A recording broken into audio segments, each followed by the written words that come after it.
अक्सर ऐसा होता है ना कि लगता है जिंदगी में एक बड़े बदलाव की जरूरत है, पर सवाल ये है कि शुरू कहाँ से करें। क्या होगा अगर वो बदलाव सिर्फ 24 घंटों में शुरू हो सकता है? जी हाँ, आज हम जिम हार्टनेस और नील एस्किलिन की किताब द 24 आवर टर्न अराउंड के इसी डेयरिंग आइडिया को एक्सप्लोर करने वाले हैं। अब इस किताब का जो प्रॉमिस है वो सच में चौंकाने वाला है। ये कहती है कि सिर्फ एक दिन में, जी हाँ, सिर्फ एक दिन में जिंदगी को पूरी तरह से बदला जा सकता है। ये लंबी चौड़ी प्लानिंग या सालों की मेहनत की बात नहीं कर रही, बल्कि एक पावरफुल फोकस्ड शिफ्ट की बात कर रही है।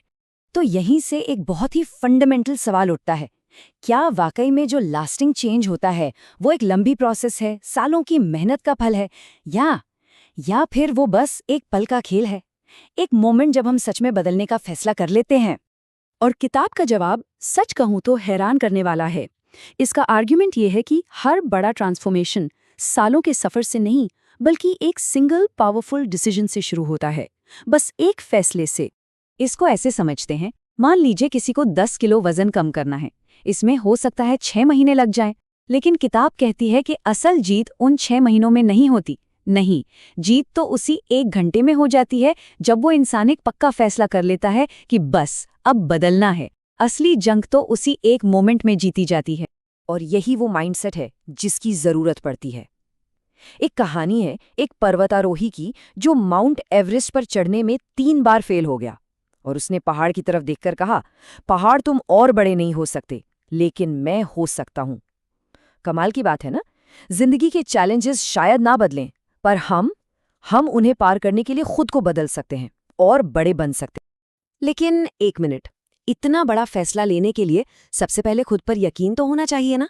इसके लिए चाहिए सेल्फ वर्थ, यानी आत्ममूल्य की एक मजबूत फाउंडेशन। तो चलिए अब इसी फाउंडेशन पर बात करते हैं कि ये बनती कैसे है। ये सवाल बहुत गहरा है। किसी इंसान की असली कीमत क्या है और इसे तय कौन करता है? इस बात को समझने के लिए सेरिटा और जॉनी लिंगो की एक बड़ी दिलचस्प कहानी है। चलिए उस पर नजर डालते हैं। तो कहानी है कटिवटी द्वीप की। वहाँ एक महिला की कीमत इस बात से तय होती थी कि शादी के लिए उसके बदले में कितनी गायें दी जा रही हैं। जी हाँ, गायें। एक बहुत सुंदर पत्नी के लिए 4 से 6 गायें, और जो एवरेज हो उसके लिए 3 गायें। अब जो सेरिटा थी उसे सब साधारण मानते थे। उसके कंधे झुके रहते, कपड़े भी फटे पुराने, मतलब समाज की नज़रों में उसकी कीमत बहुत कम थी। उसके पिता को भी यही उम्मीद थी कि उसके लिए बस एक ही गाय मिलेगी। लेकिन फिर कहानी में एक ट्विस्ट आया। द्वीप का सबसे अमीर व्यापारी जॉनी लिंगो वहां पहुंचा, और उसने सेरिटा के लिए जो कीमत लगाई, उसने लिटरली सबको हैरान कर दिया। उसने 1 या 2 नहीं, पूरी 8 गायों की पेशकश की। अब यहाँ पर सबसे जरूरी बात आती है, क्योंकि जॉनी ने उसे एक 8 गायों वाली पत्नी की तरह देखा, उसके साथ वैसा ही बर्ताव किया, तो सेरिटा भी वैसी ही बन गई। वो द्वीपों की सबसे सुंदर महिला बन गई। कहानी का पॉइंट ये है कि हमारा सेल्फ वर्थ अक्सर इस बात का रिफ्लेक्शन होता है कि हम खुद को कितनी कीमत देते हैं और दूसरों को हमें कितनी कीमत देने देते हैं। तो ठीक है, सेल्फ वर्थ हमारी फाउंडेशन है, ये तो समझ आ गया, पर इस फाउंडेशन को चलाता कौन है? वो इंजन क्या है? वो इंजन है हमारे विचार। चलिए अब देखते हैं कि ये इंजन काम कैसे करता है। एक जाने माने मनोवैज्ञानिक हैं, अल्बर्ट बंडूरा। उन्होंने एक थ्योरी दी जो ये बताती है कि हम अपनी रियलिटी खुद कैसे बनाते हैं। अब इसका नाम थोड़ा कॉम्प्लिकेटेड है, रेसिप्रोकल ट्रायडिक डिटर्मिनिज्म, पर इसका आइडिया बहुत सिंपल है। तो ये थियरी कहती है कि हमारी जिंदगी को 3 चीजें मिलकर चलाती हैं।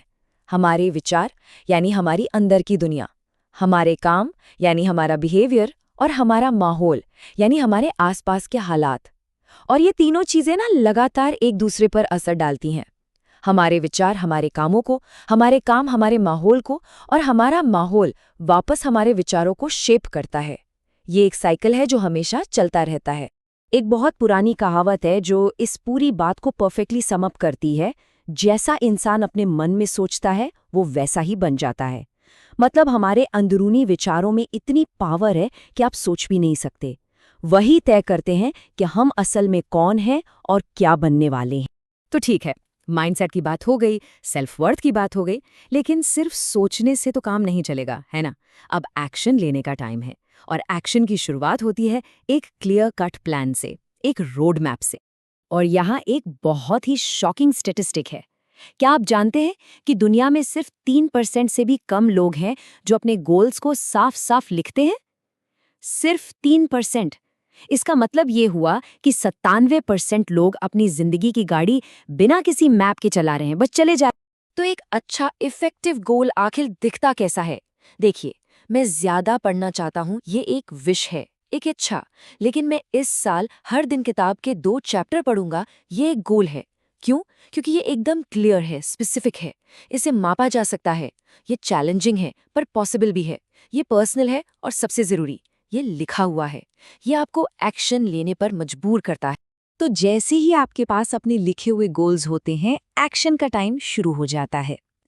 और इसका सीक्वेंस है रेडी, मतलब तैयार हो जाओ, अपनी सारी जरूरत की चीजें इकट्ठी कर लो और मेंटली प्रिपेयर हो जाओ। इसके बाद एम यानी निशाना साधो, अपने एफर्ट्स को फोकस करो। ये जानो कि आपका टारगेट आखिर है क्या, ताकि आपकी एनर्जी सही जगह लगे, वेस्टेड ना हो। और फिर आखिर में सबसे क्रूशियल स्टेप, फायर यानी एक्शन लो। क्योंकि प्लानिंग कितनी भी अच्छी क्यों न हो, जब तक उस पर अमल नहीं किया जाता, वो सब बेकार है।